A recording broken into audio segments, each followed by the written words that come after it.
Edward, thank you. Now, if you've watched this program for a while, you know that I'm not really a fan of the government trying to swoop in and rescue us from any of our problems that we have created.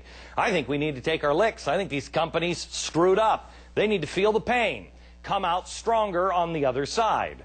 But the real story is that plenty of smart and very influential people disagree with that theory.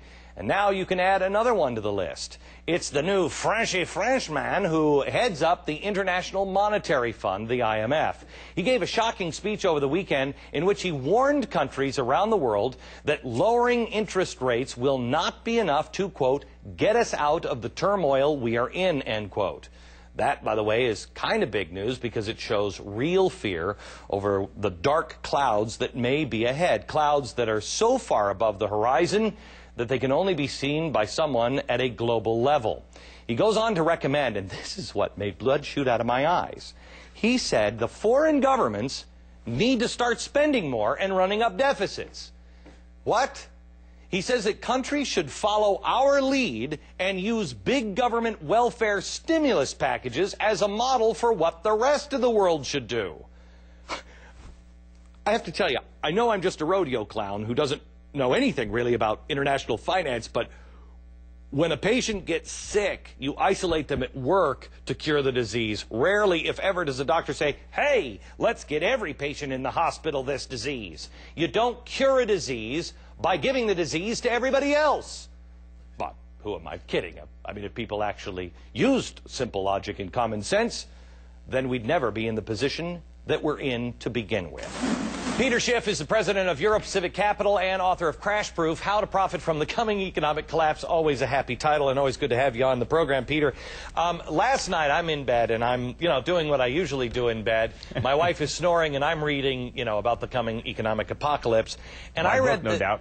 And I read this bulletin from the IMF, and it took me like 4 times to read it because I couldn't believe that their advice was to infect the rest of the world with our disease. Yeah, it's like, a lot of teachers grade on a curve. So they have one student, the American kid in the class, who's smoking dope, cutting class, he's not studying, so he's flunking out.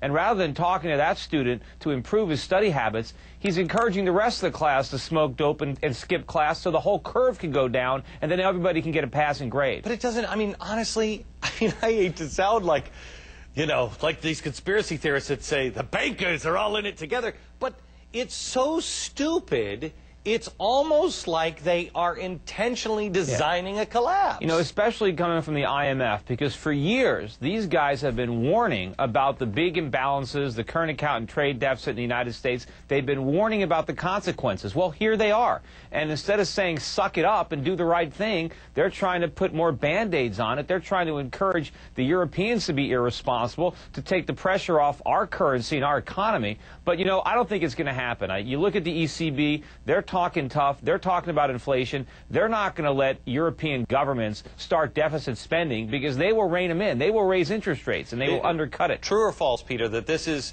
I read someplace last night that these guys, this was a real sign of how much trouble they think we're really in. Well, they know because they've been warning about it. Again, we've got to suck it up. America has to suffer through this recession. We can't look for ways to postpone it like we did before. That's how come we got the housing bubble, because we didn't want to face the music 4 years ago. Last night, Peter, on 60 Minutes, they were talking about, oh, look at this. What a surprise. Look how bad it is. This is something we've been talking about in this program for a long time. You've been talking about this particular scenario for 3 years now. So Sure. Let me ask you what's coming in the next 3 years. What's going to look like in 3 years?